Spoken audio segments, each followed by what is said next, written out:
उस दिन व्रत है तो उस दिन उल्टी सीधी चीजें ला करके खिला दो, चाट गोलगप्पा ला करके दे दो उसी दिन। तो कभी मेरे ऊपर कोई आपत्ति विपत्ति आ जाए, मेरा ही तबीयत ठीक ना हो, तो कभी आपको भी पकाना पड़ जाए तो आप मुझे अपमानित नहीं करेंगे। अब कल सुबह पनीर का पकौड़ा बनेगा तो फिर मामला गड़बड़ हो जाएगा। इस गृहस्थ आश्रम में प्रवेश करने से पहले जो सिंदूरदान होगा तो फिर प्रवेश कर जाएंगे, तो प्रवेश करने से पहले कुछ शर्तें हैं, कुछ मानक हैं, उनको फॉलो करना पड़ता है, उनको मानना पड़ता है।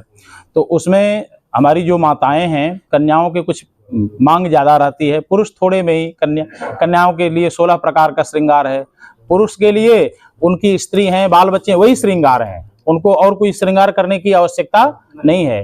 तो इस कन्या का 7 वाक्य है। अपने प्रथम वाक्य में कहती है, लब्धोसी त्वं मया भरत पूर्णैश्च विविधैः कृतैः देवी संपूजिता नित्यं वन्दनीयोऽसि मे सदा सुख दुःखानि कर्माणि गृहस्थस्य भवन्ति भव सौम्य सदैव त्वं कन्या एकमिषे वदेत्। कन्या अपने प्रथम वाक्य में कहती है कि जो भी वस्तुएं हमको प्राप्त होती हैं, पति पत्नी बाल बच्चे, सब धर्म के द्वारा प्राप्त होते हैं। तो मैंने अनेक देवी देवताओं का जो पूजन किया, उसी के फल के रूप में आप मुझे प्राप्त हुए।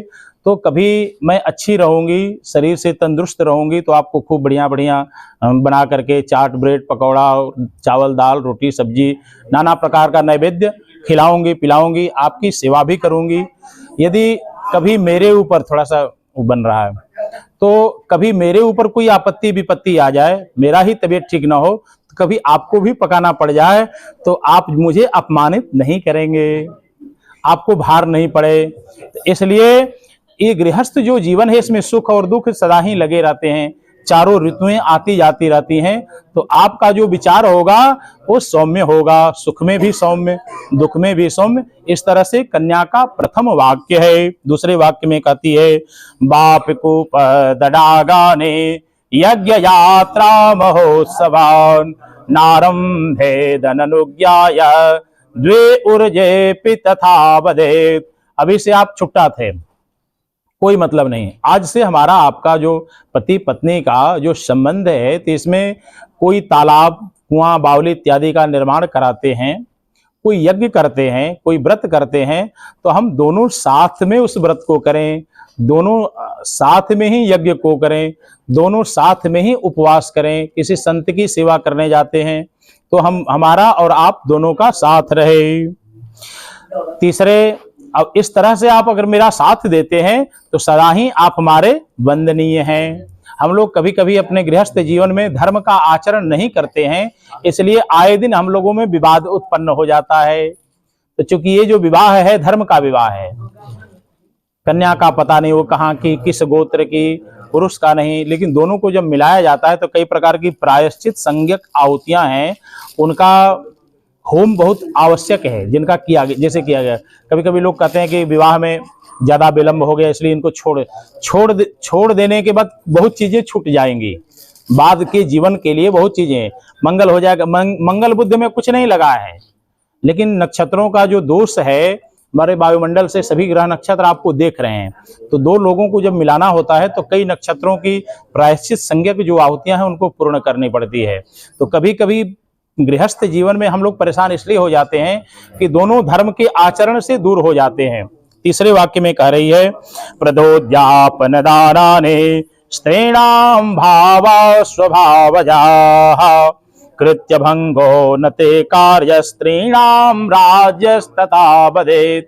अपने तीसरे वाक्य में कहती है कि स्त्रियों का गीत मंगल गाना है और कोई भी व्रत करना, कभी सोमवार 16 सोमवार, कभी प्रदोष, कभी अनेक प्रकार का जो व्रत, ये इनका नैसर्गिक का मतलब प्राकृतिक लक्षण है। कुछ दान पुण्य करना पुरुषों की अपेक्षा स्त्रियों में ज्यादा देखा जाता है, तो ये जो है स्त्रियों का लक्षण है, ये गॉड गिफ्ट है, प्राकृतिक लक्षण है। तो इसमें आप कभी मना नहीं कर सकते कि तुम सोमवार का व्रत क्यों करोगी, ऐसा नहीं करना चाहिए। उस दिन व्रत है तो उस दिन उल्टी सीधी चीजें ला करके खिला दो, चाट गोलगप्पा ला करके दे दो उसी दिन। तो इस प्रकार से तीसरे वाक्य में कह रही है कि आप कोई भी व्रत इत्यादि त्योहार के लिए आप मना नहीं कर सकते। चौथे वाक्य में करिए क्रीड़ा गजास्वादीन पशूनाश्च स्वकर्मणार्जितं वित्तं पशुधान्यं धनागमं सर्वं निवेदयेन्मयं चत्वारेति तथा वदेत्। तो आप जो पुरुषार्थ है आपका, जिस तरह का व्यापार है, इसमें पशुपालन इत्यादि पहले होते थे, खेती होते थे, तो जो भी आपका व्यापार है, वंदे भारत समाचार है, एडिटर इन चीफ है, जो उससे दक्षिणा द्रव्य प्राप्त होता है वो ला करके हमारे हाथों पर आप रख दें, मतलब हमारी जानकारी में हो, पराई स्त्री के हाथ न लगे। ये चौथा वाक्य है। पांचवें वाक्य में कह रही है गजा स्वादेन पशूनांच हेयोपादेय कारणम अनापृच्छ न कर्तव्यम पंचपस्वीति संवदेत। पांचवें वाक्य में कहती है कन्या कि आप यदि अपने पुरुषार्थ से कोई जमीन की खरीद बिक्री करते हैं, जमीन को खरीद लेते हैं, प्रॉपर्टी डीलर का काम करते हैं, या कोई हाथी घोड़ा इत्यादि पहले होते थे, कोई वाहन खरीदते हैं, कोई वस्तु खरीदते हैं, तो खरीद के घर में लाएं, जरूर लाएं, परंतु उसको बेचते समय हमारा भी मंतव्य लेना आपको आवश्यक होगा। हमारा भी विचार क्या हो सकता है कि हमें वो वस्तु बहुत प्रिय है, बहुत छोटी वस्तु है, परंतु हमें वो प्रिय है, तो फिर अनापृच्छा गमिष्यामि, बिना पूछे आप उसको बेचना धर्म संगत नहीं है। छठे वाक्य में करिए भूषणानि विचित्राणि रत्न धातु मयानि च दद्यान्य प्रतिगृह्णात षडरितावाप्य संवदेत।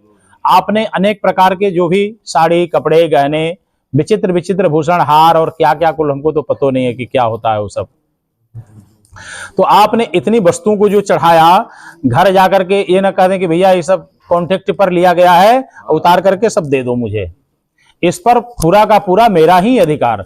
मैं चाहूं तो किसी विशेष परिस्थितियों में आपको दे सकती हूं, परंतु आपका इस पर कोई अधिकार नहीं है।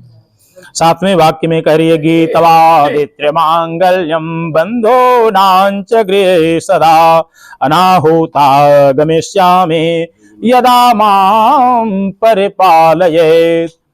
अब सातवें वाक्य में कह रही है कि देखिए इतनी बड़ी मैं अपने पिता के घर में होकर के आई हूं, तो अपने पिता के घर में यदि कोई भी मांगलिक कर्म होता है, मांगलिक कर्म तो आजकल कम ही हो रहे हैं, ज्यादातर कुल बर्थडे पार्टी, किट्टी पार्टी और कौन कौन एनिवर्सरी अभी नीचे था, हो रहा था केक कटा, कोई भी मांगलिक कर्म हो रहा है तो उसमें अगर पिता का जी भूल जाए, पिता का बुलावा न आवे, तो भी अगर मेरी इच्छा है मैं जा सकती हूं, पुनः आप अपमानित नहीं करेंगे। ये कन्या का 7 वाक्य है। क्रीड़ा शरीर संस्कार समाजोत्सव दर्शनम हास्यम परगृहे यानम त्रजेत प्रेषित भर्तृका। अब पुरुष कह रहा है कि यदि मैं घर पर रहूं तो खूब खेलो कूदो, किसी के आयोजन में जाओ, कहीं भी कोई अगल बगल जाना हो अपने आसपास के लोगों के यहाँ जाओ, लेकिन मैं घर पर ना रहूं तो नाना प्रकार के जो श्रृंगार हैं इनसे आपको मुंह मोड़ लेना होगा। अभी हम एक रांची में विवाह करा रहे थे दिसंबर में, तो एक चीफ जस्टिस उनकी कन्या आईटी सेक्टर में, तो कहे क्या महाराज जी, तो हम लोग बाल झाड़ना और पेंट पॉलिश जो भी कुल करती हैं वो सब बंद कर दें। हम कहे नहीं, इसमें जो कहा गया है शास्त्र में, अपने पति के लिए स्त्री जब सजती है तो 16 प्रकार का जो श्रृंगार अपने पति के लिए करती है, उस श्रृंगार से मुंह को मोड़ लेना है। वो श्रृंगार जब मैं घर पर रहूं तो खूब सजो धजो, लेकिन मैं घर पर ना रहूं तो दूसरे के घर जाना, बहुत ज्यादा श्रृंगार करना, इन सब वस्तुओं से आपको मुंह मोड़ लेना होगा, इनको निवृत्त कर देना होगा। दूसरे वाक्य में कह रहे हैं विष्णु वैश्वानर साक्षी ब्राह्मण ज्ञाति बांधवा पंचमम ध्रुवमालोक्य स साक्षित्व ममाग्रता। मैं साक्षी देता हूं, विष्णु भगवान, वैश्वानर जो अग्नि देवता हैं, ब्राह्मण जाति बंधु बांधव जितने भी लोग हैं, इनके सामने मैं साक्षी देता हूं कि मैं धर्म पूर्वक तुम्हारे साथ व्यतीत करूंगा। ये मेरे साक्षी हैं विवाह के, और सब विवाह के कई लोग हैं, ध्रुव तारा को देख लीजिएगा। कई लोग कई विवाह के साक्षी हैं, लेकिन जो ब्रह्म विवाह है, इस ब्रह्म विवाह के जो साक्षी हैं विष्णु भगवान हैं, वैश्वानर अग्नि देवता हैं, ब्राह्मण देवता हैं, अपने बंधु बांधव लोग हैं। तो मैं साक्षी देता हूं, लेकिन तुमको ये ध्यान रखना होगा, तव चित्तम मम चित्ते वाचा वाचम न लेपयेत् व्रते में सर्वदा देयम हृदयस्थम वरानने। तो अपने वाक्य में कन्या ने भी कहा था कि जो भी आप अपने पुरुषार्थ से जो कमाई है ला करके सर्वम निवेदनमयम, सब कुछ ला करके मेरे हाथों में रख दें। पुरुष कहता है कि बिल्कुल मैं धर्म का पालन करूंगा, लेकिन मेरे घर में और भी लोग हैं, हमारे बंधु बांधव छोटे बड़े, आपको उनका भी आदर सम्मान करना होगा। मैं ला करके सारी सामग्री जब आपको दे दिया, तो जब मैं मांगू कभी 10,000 कभी 5,000, तो आप बैठ करके पहले हिसाब मत लेना, फिर मूड खराब हो जाएगा। तो हिसाब मत लेना, क्योंकि तव चित्तम मम चित्ते वाचा वाचम न लोपयेत्। कह रहे हैं कि तुम्हारा विचार हमारे विचारों के बिल्कुल अनुकूल होना चाहिए। मैं कह दूं कि भैया आज पेट ठीक नहीं है, आज लौकी की सब्जी बनना चाहिए, तुम कह दो कि नहीं नहीं आज तो कटहल ही बनेगा, शाम को ब्रेड का पकौड़ा बनेगा, अब कल सुबह पनीर का पकौड़ा बनेगा, तो फिर मामला गड़बड़ हो जाएगा। तो कह रहे कि तव चित्तम मम चित्ते वाचा वाचम न लेपयेत् व्रते में सर्वदा देयम हृदयस्थम वरानने। तुमको कुछ बातें मैं कहूं, कुछ बातें मुझे देख करके ही ज्ञान कर लेना चाहिए। तो अगर इस प्रकार से आप हमारे विचारों को पढ़ लेती हैं, आप हमारे हृदय में विराजमान हो जाएंगी। अगले वाक्य में कह रहा है, मम तुष्टिश्च कर्तव्या बंधो नाम भक्तिरादरात् ममाज्ञा परिपाल्येषा पते व्रत परायणे। देखिए, आपने कहा कि जो भी वस्तुएं हैं सारी हमारी जानकारी में, क्योंकि पराई स्त्री का हम दोनों के बीच में आवागमन न हो। पराई स्त्री आवे, कोई माता के रूप में, कोई बहन के रूप में, नाना प्रकार का स्त्री का बहुत सा स्वरूप है, परंतु पत्नी के रूप में सिर्फ मैं एक रहूंगी। तो पुरुष भी कह रहा है कि हमारे भी घर में बंधु बांधव हैं, पिताजी हैं, चाचा जी हैं, भाई हैं, जो भी, या हमारे कुछ नातेदार रिश्तेदार। आजकल तो बड़ी समस्या, एक आदमी अभी कह रहा था कि महाराज जी स्त्रियां 2 हैं कि खूब सुख सुविधा दे दीजिए, उनके घर परिवार के भाई बाप जो भी आ जाएं तो लगता है कि शरीर में जितना भी कष्ट हो दौड़ करके पकड़ लेती हैं, खाना पीना बनाना।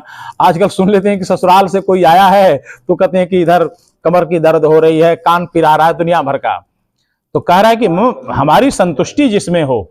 मैं चाहता हूं कि भैया आ गए हैं, गांव से शहर में हम रह रहे हैं, गांव से भैया आ गए, हमारे रिश्तेदार नातेदार, उन सबकी सेवा करिए, तो इसी में मेरी संतुष्टि है, ऐसा करती हैं। और पतिव्रत धर्म का पालन करें, ये मेरा चौथा वाक्य है। बिना पत्नी कथम धर्मम आश्रमाणाम प्रवर्तते तस्मात् त्वं मम विश्वस्ता भव वामांगगामिनी। तो आप हमारे विश्वास पात्र बने, क्योंकि ये विवाह किस लिए मैं कर रहा हूं, और किसी धर्म में विवाह की कोई आवश्यकता नहीं है, परंतु ये जो गृहस्थ जीवन है इसमें पत्नी की सख्त आवश्यकता है। रथ जिंदगी का एक पहिया से कभी चलता नहीं, सब धर्म कर्म सुकर्म पत्नी के बिना फलता नहीं। आपने बाइक दिया है, अभी बीच में कोई थी ना, चाबी ला करके दिए, तो उसमें एक चक्का अगर निकाल दिया जाए ना तो गाड़ी आगे नहीं बढ़ पाएगी, बढ़ेगी भी तो ऐसे ही टूट टाट करके आगे कुछ दूर घिस जाएगी। तो ये रथ रूपी ये जिंदगी है, एक पहिया अगर रहे, एक पहिया टूट जाए तो वो चलना बड़ा मुश्किल हो जाता है। तो अनेक प्रकार की इस मंडप में कहना वो सब चीजें ठीक नहीं है, परंतु सभी लोग ध्यान से सुने और सभी लोग इनका पालन करें। अपनी मर्यादाओं में नदियां रहती हैं तभी वो नदी रहती हैं, मर्यादा को जब लांघ दे, स्त्री की भी मर्यादा है, स्त्री अपनी मर्यादा को लांघ देती है तो फिर वो स्त्री स्त्री नहीं रह जाती है।